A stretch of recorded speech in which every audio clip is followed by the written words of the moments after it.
You're listening to The Restaurant Grind, the podcast of small business restaurateurs. Welcome back to The Restaurant Grind again. JD here with Matt, your co-host. Today we have Mason Jambon, the managing partner of Laughlin Yard, Rail Garden, and Bounty on Broad. I know you're originally from New Orleans. How'd you get to Memphis, and what made you start Rail Garden? You know, I was extremely fortunate, I think. I was a English and philosophy major at Loyola in New Orleans and looking for a job. And I had a friend that said, I've been working at this restaurant. Why don't you come and apply? I had a khakis, a little blue blazer, Madras tie, and I walked into Commander's Palace. I didn't know what it was or, you know, I didn't grow up in a social economic class where my parents frequented Commander's Palace. So how old were you? I was 20, maybe. Yeah. Emerald was the chef. He had just become the chef, so he wasn't really Emerald yet. He was a working chef. I had no restaurant experience. I had done a little time in the Army, been in Europe for a little while, came back, and Miss Ella said, you look like a nice prepper young man. We'll give you a job. You're hired. Yeah. And so I started off at the bottom. I was a food runner. I remember I'd never carried a tray, and this is true. She made me walk around the courtyard with cinder blocks on a hotel tray for weeks until I was comfortable, and then I could carry one plate, and then I could carry two. I mean, there was a joke for a while that I was the longest tenured runner in the history of Commanders because everybody would move up, and you became a back waiter, then a front, then a captain, and it took me forever. I had no experience, but I didn't know who I was working for, or I didn't understand,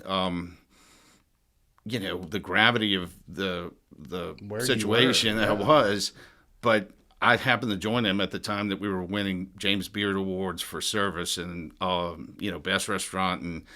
And I'm just very fortunate. The formative years of my career were, you know, based on the things that the Brennan family taught me. And I'm still grateful to him. I keep in touch with Dickie. He and I are close to the same age.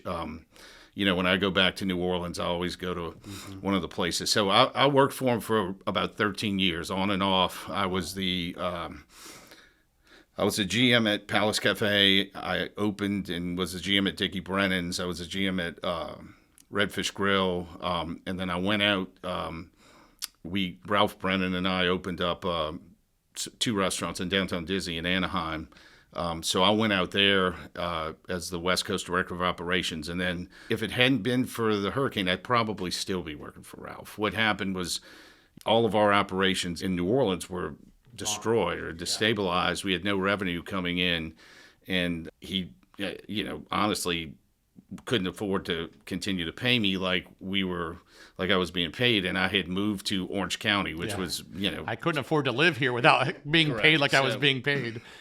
You know, I stayed for a while, and then I ended up taking a job with House of Blues. I was the opening GM at the House of Blues in Houston. I you know, foolishly, I guess, I was trying to move back to New Orleans right after the storm. My whole family was there. I'm from there. You know, I had people telling me, don't, I'm crazy. I have a daughter that was just born, and they were like, there's nothing, you know, to do here. But Houston was close enough. Mm-hmm. So we moved to Houston. I opened up House of Blues Houston very successfully. We had a great run. We were acquired by Live Nation. And then I got promoted. I was a regional vice president. I had House of Blues Houston. I had Dallas. I had New Orleans. I helped with the opening of the ACL Club in Austin and had some other clubs and theaters around. And, you know, that was sort of my introduction into to more of the concert music venue. We still had, you know, F&B operations, fairly significant ones, but I guess I worked for those guys for about 10 years. But the whole time it was a struggle. The Live Nation is a concert and music venue company. That just does food. Not a food company. And so I think they have really done away with most of their full service restaurants, even in the House of Blues. They've kind of gotten rid of them and focused on concerts and you know, bar food and liquor. Very lucrative, but not really what I was used to doing. So I did that for a good while. Had a great time. It came a point once we got acquired by Ticketmaster. So it was Live Nation first, then Ticketmaster. It just got really big and corporate, and something I didn't want to really do. We were traveling. I was traveling a lot. So I opened up some restaurants in Birmingham, Alabama with my college roommate. I eventually sold my my portion of the company to my partners. I went to work with Chef John Folse and Rick Tremano from True, who have Restaurant Revolution. We opened up Seafood Revolution in Jackson. I was the vice president of operations, and I did that for a couple of years. We were going to continue to open up stuff. We had a spot on Wacker in Chicago, and we were looking at stuff in D.C. and New York. I love John. John's a great guy, probably one of the most knowledgeable and best guys I've met in the food business. And but chefs at some point didn't want to continue their professional relationship, and there really was no future, without expansion. So I started looking, and the way I got to Memphis, luckily, I'd met Tommy Peters through my time at Live Nation. He was looking for somebody. He hired me as the chief operating officer to come and, help him here. And I guess we had 15 places, mostly around the Southeast, New Orleans, Montgomery, Nashville. When was that? It had to be 8-9 years ago. Okay. That's how long I've been here. I did it with him for about a year and a half. My expectation was not to travel as much as I was. My daughter was just going into junior high. I had missed most of my son's stuff, everything. Growing up, traveling. I had really, between the traveling back and forth to California and then with Live Nation, wherever. And so one day I came home and told my wife I'd been in Orlando for 3 or 4 weeks, in New Orleans for 4 or 5 weeks, and I just said I can't do this anymore. It's not. Makes sense. Not something I want to do at this point in my life. So I was, lucky to kind of stumble into John Plangen and Taylor. They had opened up Laughlin Yard. I think they had gotten the land for Rail Garden, but we hadn't opened it up yet. And they were looking for somebody to come in, and I came in and eventually became one of the partners there. And that's where we are now. I have a partner in Laughlin Yard, in Rail Garden, and in Bounty on Broad, and manage the 3 properties. So I'm real happy. I tell people I may open something else up, but it won't be any place that I can't drive. So with the House of Blues background, kind of really tied you into the Rail Garden aspect, right? 100%. Yeah. There are guys that book music, and that's their business, and I'm not that. I'm not a music booker, but fortunately, when I went to work for Live Nation, I was put with 2 of the best, music bookers that they had. A guy named Anthony Nicolaitis, who at that point was booking clubs, but I think now is booking arenas, and Bob Rue, who was a legendary promoter, who is now like the number 2 guy in Live Nation, based out of Houston. And so, even though my job wasn't to book the music, they taught me, almost everything about that side of the business. And so I've been able to use that to help with the music booking at Rail Garden and kind of steer it in the direction that we want to steer it to. That's awesome. And on the food and beverage side, where do you think you gained that most knowledge throughout your career to change menus, keep up to date, and just know your prime costs like you do now? I'll tell you what's funny. The Brennans taught me originally everything I know about customer service. They're very customer focused, but initially they did not let managers, front of the house managers, into that realm. So like the business aspect of running a restaurant for the first, 5-10 years of my career. You were service minded. I was basically a maitre d', a front of the house manager. You had to learn about scheduling. I guess you learned a little bit about ordering liquor, beer, wine. But I left the Brennans for a while and went to work for Morrison's Food Group, running cafeterias and hospital food service. And I tell people that I learned more about the business of running a restaurant, working for Morrison's Food Group, than any place else.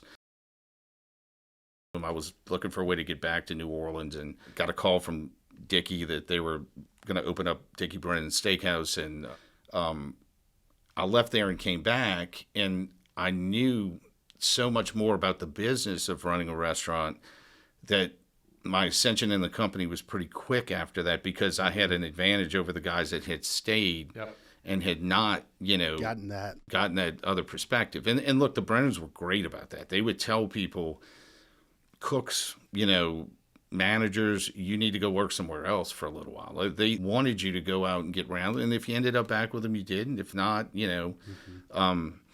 like I remember, I had a whole bunch of little stints. I opened up Mike Ditka's place in New Orleans and worked with him on a few things. And I remember Mr. Dick coming to the opening and him telling me, make sure this goes well, because my name is associated with you. And that's, I mean, seriously, that's how they don't be messing this up, or I'll seen his eyes, or he gets pretty mad on the sideline, man. It hurts somebody. They're great. They were great people. Yeah. I mean, really, and did things that just over and above for their staff. But, I remember them giving etiquette classes. Some of us had no idea why that was, and it makes much more sense once you know, and things are like, there's a reason. It's just not something that somebody made up, but like, it was, I thought, kind of brilliant that they did that. They invested a lot in staff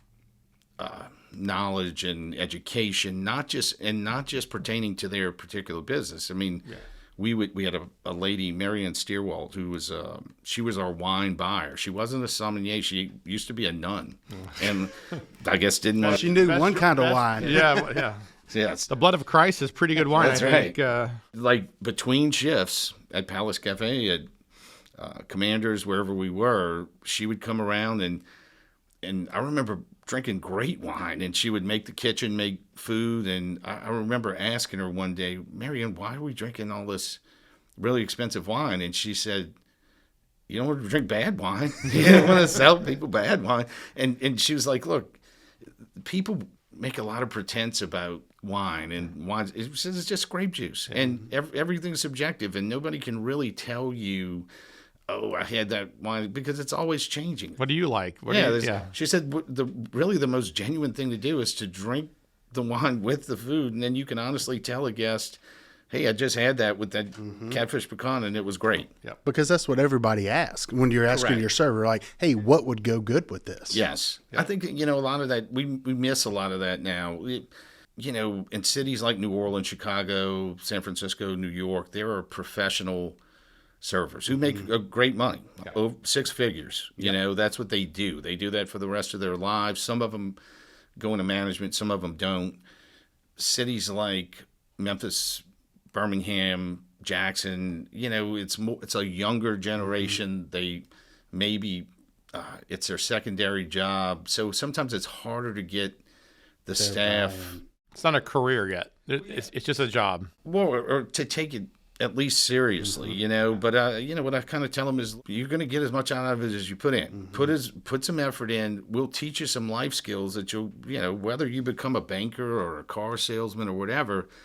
It's good for you to know what fork to use when you go out to eat. And it's good for you to know a little bit about wine, just in case you have to host a dinner for somebody. And so, just the people There's skills. no better experience than hospitality business, restaurant business. I agree. I mean, it's one of our things we ask in our interview process of an accounting firm is, do you ever, I want to see them deal with the upset customer at the table. Or, sure. Oh my God, I rang in the wrong thing. I forgot to ring in the wrong thing, or whatever it is. Make you think on your feet, for sure. Yep. Yeah, Customer service skills at its finest. It's a lost art, I think, that and it wears you down. Like, every once in a while, I have to take a step back and kind of get recharged to go back into it. Oh, absolutely. Because, it's a grind. Yeah, definitely. We'll be right back. This episode is sponsored by the Memphis Restaurant Association, the Mid-South's key advocate for restaurant owners, managers, and employees alike, promoting the best dining experiences Memphis has to offer. Business owners, do you have a clear picture of where all your money is? Are your taxes getting taken care of on time? Clarity and consistency are key when it comes to getting the most out of your books. With detailed monthly financials and ongoing advisory services, Patrick Accounting is here to help you make more money and keep more of it. Learn more at patrickaccounting.com.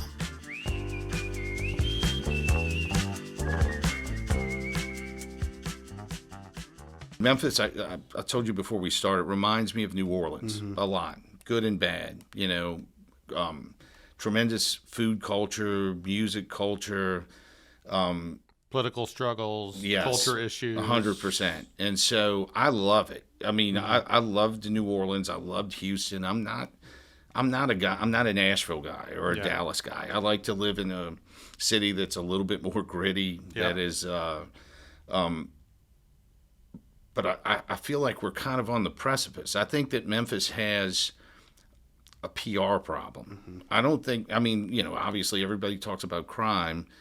I don't think crime's any worse here than it is in New Orleans or Atlanta or Houston or anywhere else. We have to figure out, yes, there are some real crime issues that we have to deal with. But we also, I think, as Memphians, have to stop beating up on ourselves so much and announcing to the rest of the country how bad it is here. Because I've lived in other places. It's not as...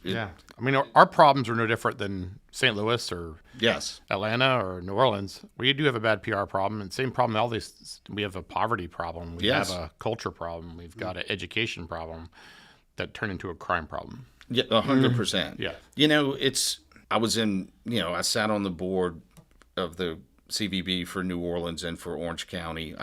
I really need to get more plugged in here, but I feel like Memphis has all of the bones to become one of those at least second-tier convention cities to compete with Nashville and, wherever else.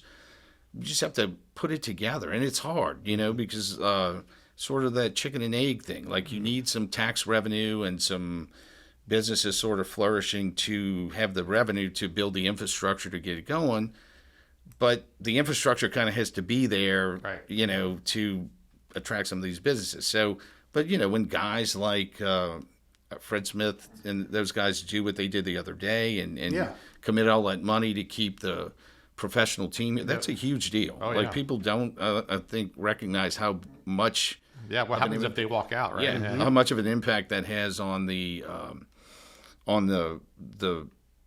just the financial health of the city, especially in the hospitality business. I think we can. I think we can get there. We're close. And I don't know how we do this. I'd love to see us put together have a more comprehensive culinary hotel restaurant program at University of Memphis, like University of New Orleans has done, or UNLV. They have some really good programs for hotel renovations management, and I think we could do the same here. Like that is part of our issue, is that we don't have enough skilled labor and enough culinary labor to staff the places that we have now, My daughter is going to culinary school. That's her plan now. That's great. Yeah. But that was after work, just started. She started working in the restaurant business. Yeah. She's working over at Moondance. That's great. And she's loving it. She's front of house. She's serving now. She's 18. But she's like, I think I love this environment, and I like the idea of, she's a creative. Yeah. And I think she's looking forward to it. So she's going to start at Memphis and figure out from there. But that's the biggest thing. Like once you get those first timers like you were at Commander's Palace, you don't know what you want to do, and then you learn and you grow, and then you find goals that you want to keep doing in the same industry. I never thought I would do this. I went, I focused in English and philosophy. I was like, English and philosophy. That sounds like a perfect background for being a restaurateur. I was going to go to law school. Yeah. That's what I thought I wanted to do. I had no idea what lawyers do. And then once I figured out kind of what lawyers do, I was like, I don't want to do that. That sounds terrible. Screw that. Yeah, I have two younger brothers who were pretty successful attorneys, And I thank God every day that I didn't do that. True story. This is a funny story. We were in we had a big concert at House Blues Houston one time, and a whole bunch of people there. I ran into somebody, and they were asking me about my brother, somebody I knew, and I said, "Yeah, man, I'm kind of the black sheep." I said, "One of my brothers works for Jeff Bayer out in Birmingham. He does all of the legal work for him, and the other one works for the Department of Justice." and I said, I'm sitting here running clubs, and he said, "Shit, man, you made a career out of partying." That's right. It's a lot more fun. So they sit at a desk all day. Yeah, it's like, man, I love you made a career out of partying. So that's right. I think there is, and I guess always has been, a stigma about hospitality work and working in restaurants, but you can make a good living. I think a lot of the things that used to happen maybe have gotten cleaned up in the industry to a certain extent, and there's opportunity. And I think in a city like Memphis, where maybe there aren't a million jobs out there, if we could figure out how to even just promote ourselves a little better, it opens up a lot more opportunity for some of these, restaurants and bars that are opening up, and then get a workforce coming in that's, kind of knows what they're doing. Yep. With all your experience, with all the concepts, what is one piece of advice that you would give a future entrepreneur that starting in the restaurant industry like you were as front of the house server runner to keep going? I mean, look, if my number one piece of advice for anybody that's going to open up a restaurant is have enough capital in reserve. The thing that dooms most restaurants is that they underestimate how much money you need to sustain yourself for the first year and a half. Mm-hmm. And then then what happens is you start making decisions based off of cash, not off of what's best for the business. So you maybe open up a meal period earlier than you were ready to open it up. With regards, maybe because we'll make a couple extra bucks. Yeah, instead of not doing lunch for the first 6 months, you're undercapitalized, so you start doing lunch, and then your training's not there, your staff's not there, or you didn't have the marketing piece to let everybody know you had the lunch. To me, that is what I've found, is that you just can't be undercapitalized going in. You have to have some cash in reserve to weather those. Because look, I think things cost more than you expect. Your build-outs never go as easy as planned. You never open when you're really expecting to. Well, and you, like, what will happen too is you open up usually gangbuster busy, but you're really not making money because you haven't worked those systems out to make money. So you look at your bank account one day, oh man, I'm set, and then the next payroll hits you, your bills clear, and there's really nothing left. And I think that having enough capital in reserve, let you sustain some of that. Nice. Be thick-skinned. It is 24/7. Yeah. Got to be all in. But well, man, thanks so much for coming in. Oh, Appreciate it. We hope you enjoyed this episode of the Restaurant Grind. If you did, please hit that subscribe button and leave us a rating on your podcast player. Doing so helps our stories inspire more people in their restaurant grind journeys. We'll see you next week.